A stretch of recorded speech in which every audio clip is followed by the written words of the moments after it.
Benvenuti in una nuova puntata del Salotto di Pamela in esterna. Visto le numerose richieste dell'esterna precedente, siamo ritornati.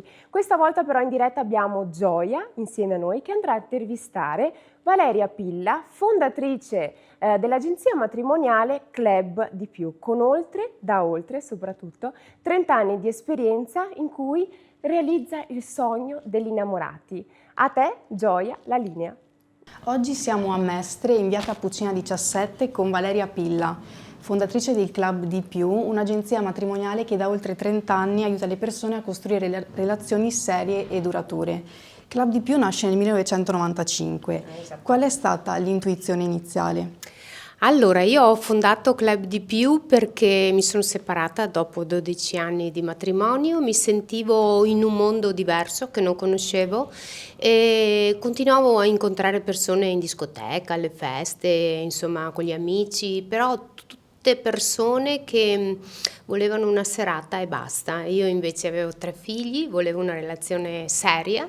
E quindi ho pensato, ma dove vado? Dove le trovo le persone che cercano veramente una relazione seria? Poi ho detto, vanno in agenzia matrimoniale, però io non volevo andare in agenzia matrimoniale, io volevo proprio fondarla e quindi ho deciso, ho chiamato la televisione, ho cominciato subito con la televisione ed è andata, cioè io non pensavo che ci fossero così tante persone sole e invece sì. Ok, e nella pratica come funziona il vostro servizio? Quindi cosa succede quando qualcuno decide di affidarsi a voi?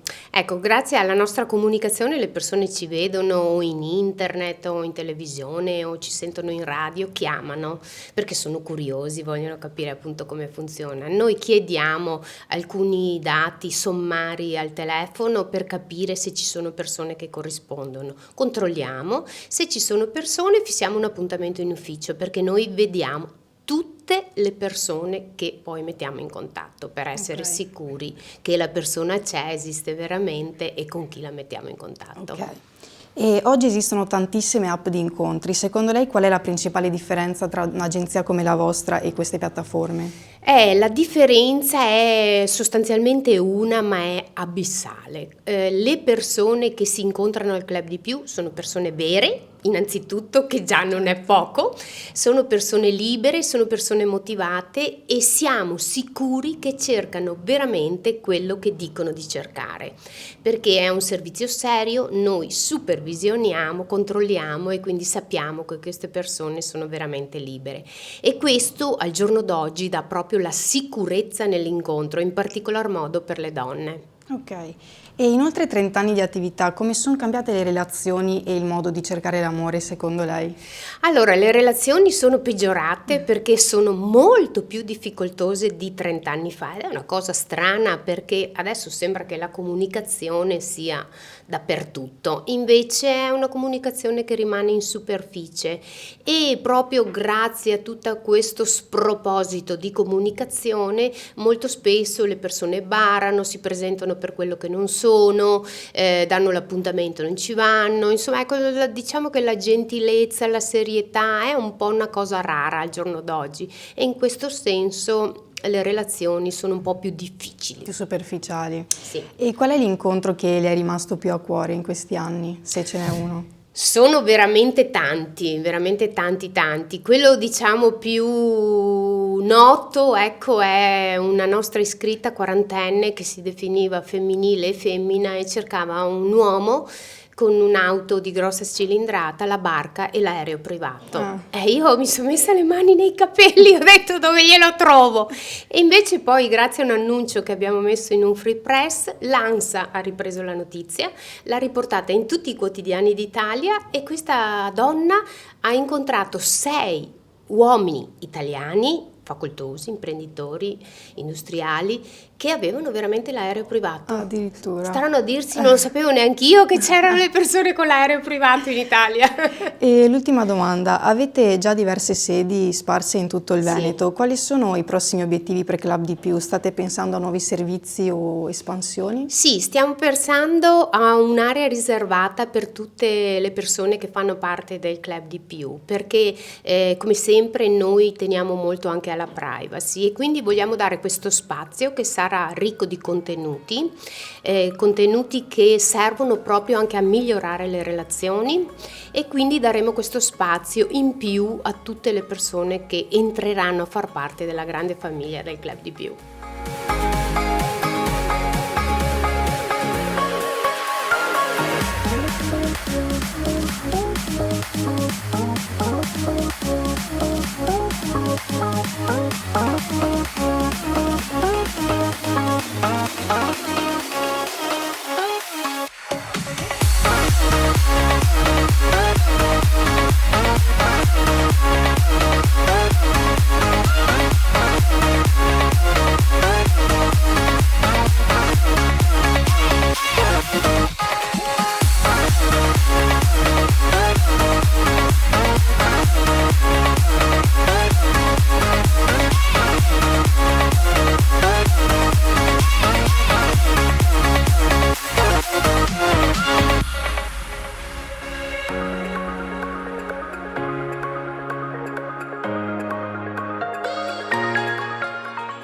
Ma quando cercano la relazione giusta, l'errore più grande è il primo di portarsi dietro tutte le relazioni sbagliate di prima, quindi un'arrabbiatura verso l'altro sesso, non avere insomma digerito in qualche modo la relazione che non è andata bene. E poi l'errore è di fare tipo la lista della spesa, no? Invece l'amore nasce da un incontro vero con la persona davanti, da una chimica, quindi sì, ok, l'età, la zona, lo stato civile, però non troppo, altrimenti mettiamo uno stop alla felicità. E le è mai capitato di dover dire a qualcuno che forse non è ancora pronto per una relazione? Sì, perché tra i tanti servizi che facciamo al Club di Più, noi abbiamo delle consulenti formate che usano l'ascolto attivo, quindi un ascolto partecipe senza giudizio, e capiscono se la persona è pronta per una relazione o se piuttosto è meglio che incontri per delle amicizie intanto, per resettarsi un po' dalle precedenti relazioni e per capire meglio il tipo di persona giusta per lui o per lei. E qual è la soddisfazione più grande che le dà questo lavoro? Allora, questo lavoro ovviamente, come ho detto prima, è nato da un'esigenza personale, quindi io ci metto una passione sconfinata. Io ho dedicato ore della mia vita, molte di più al lavoro che alla vita privata, perché ci sono veramente tanto tempo. E la cosa che mi soddisfa di più è ascoltare le storie delle persone, poter dare qualche suggerimento, aiutarli, a volte anche bacchettarli un po' perché sono troppo fissi nelle loro convinzioni. E quando vedo che questo funziona, che dire una parola esterna senza giudicare funziona, questa è una grande soddisfazione, perché regala qualcosa di più alla persona, regala la serenità. E cosa cercano davvero oggi gli uomini e cosa cercano le donne? Si nota delle differenze? Allora, sembra che l'uomo cerchi una cosa e la donna cerchi un'altra, invece è proprio un pregiudizio, è qualcosa che abbiamo fissato nella testa, perché in realtà tutti quelli che si rivolgono al Club di Più, uomini o donne di qualsiasi età, dai 25 sino ai 90 anni il più maturo, cercano una relazione basata sulla compatibilità, ma basata su un modo di vedere il futuro comune. Quindi cercano una persona con la quale svegliarsi magari al mattino, ricevere una carezza, un bacio, oppure una persona che ci pensi, che ci faccia sentire vivi, che ci faccia sentire ancora giovani, che ci faccia in qualche modo rinascere. Quindi tutte le persone, uomini o donne, cercano una relazione vera. Poi che sia una convivenza, un fidanzamento a distanza, un matrimonio, quello lo decidono le persone, ma la cosa importante è che unendosi raddoppiano la felicità. Grazie Gioia, grazie per questa bellissima intervista, che hai avuto appunto il piacere di conoscere Valeria Pilla, come vi ho detto prima, fondatrice del Club di Più, agenzia matrimoniale ricercata in tutto il territorio veneto. Adesso però andremo dall'altra parte. Io ho già Gioia che si trova in piazza Ferretto, ok? Che si trova davanti a questo orologio, torre dell'orologio, con Alberto, insieme ad Alberto Montagnier, per parlare di un evento davvero importante che è il 25 aprile, la festa di San Marco. Pensate, Alberto Montagnere, storico, ricercatore dell'Associazione Raise Venete, chiamato Veneto Nostro. Un grazie e passo la parola a te, Gioia. Siamo qui con Alberto Montagnier, presidente dell'Associazione Veneto Nostro, nota anche come Raise Venete. È un'associazione che ha come obiettivo raccontare Venezia e il Veneto al mondo. Può farci una breve presentazione? Sì, vi ringrazio e buongiorno a tutti intanto. La nostra associazione è nata ancora nel 2002, per cui ha superato abbondantemente i 20 anni di attività e si occupa prevalentemente della tutela, divulgazione, studio, conoscenza della cultura veneta in tutte le forme in cui essa si esprime, dalla poesia alle tradizioni popolari, dal teatro alla musica, all'arte, alla pittura, tutto quello che noi riusciamo, diciamo, ad organizzare ed intercettare nella nostra grandissima cultura che abbiamo, cerchiamo di svilupparlo e portarlo a conoscenza di più persone possibile. E ieri, 25 aprile, è stata la festa di San Marco. Come nasce questa festa? È una festa che nasce tanti anni fa, secoli fa, diciamo. Venezia attorno diciamo, all'VIII, IX secolo, mano a mano che si sviluppa come città, come entità statale, statuale appunto, e si affranca sempre di più dalla matrigna, diciamo, Costantinopoli, da Bisanzio all'epoca, dall'impero romano d'Oriente, e riesce a far fronte a tutte le invasioni qua nel nord Italia di Franchi, Longobardi e tutte le popolazioni che arrivarono in queste zone dopo la caduta dell'impero romano. Si ritaglia sempre di più il suo spazio e diventa sempre più indipendente. Cosa serve per dare poi la legittimità e dare anche una patente di sacralità, di autorevolezza? Era la presenza appunto di una reliquia, come si usava molto in quei secoli là, c'era un vero e proprio commercio delle reliquie.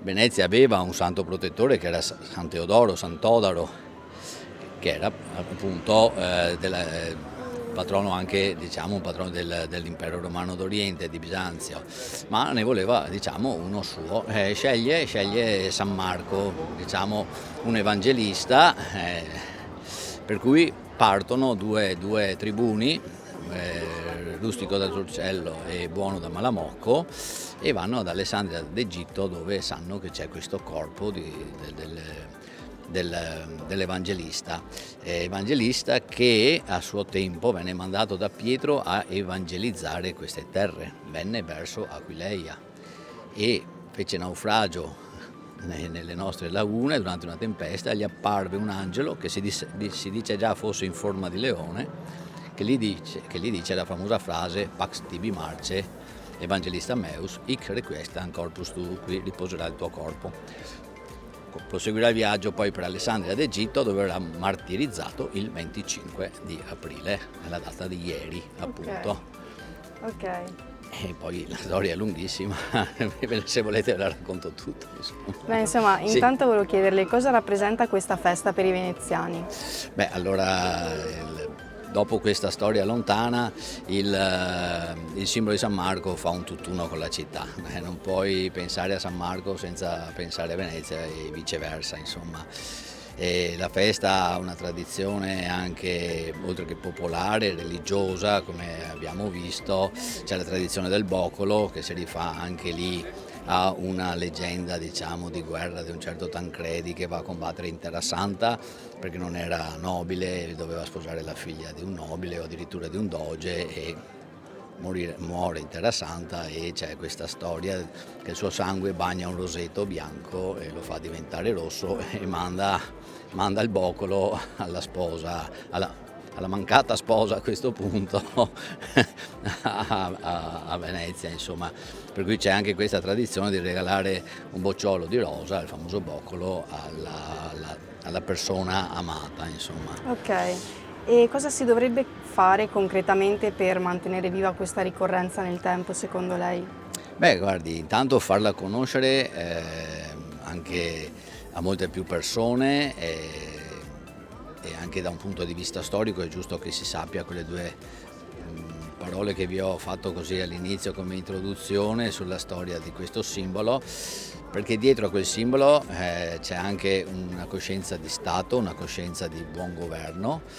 Faccio anche un esempio: se voi guardate le immagini che ci sono in giro, vedete che il Doge è inginocchiato davanti al Leone di San Marco, ma non è inginocchiato da un punto di vista religioso come ci inginocchiamo noi in chiesa per dire una preghiera. Era un messaggio subliminale che diceva che anche il Doge, una delle persone più importanti, più potenti, simbolo della Repubblica, aveva sempre qualcuno sopra di lui, cioè il leone in questo caso era lo Stato, era il bene comune, era la gestione della cosa pubblica nella più trasparente e nobile del termine, per cui anche le persone più potenti erano sottomesse al controllo dello Stato.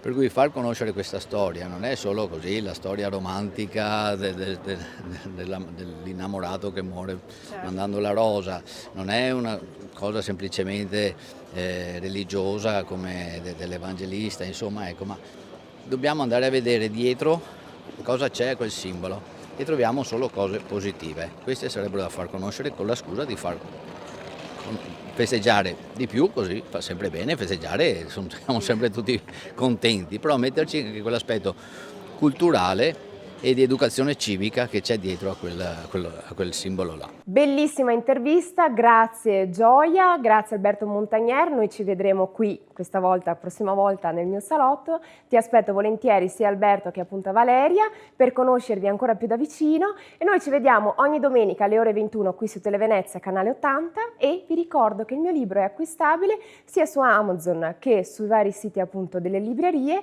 2F forte e fragile perché tutti noi siamo così. E noi ci vediamo alla prossima puntata del Salotto di Pamela.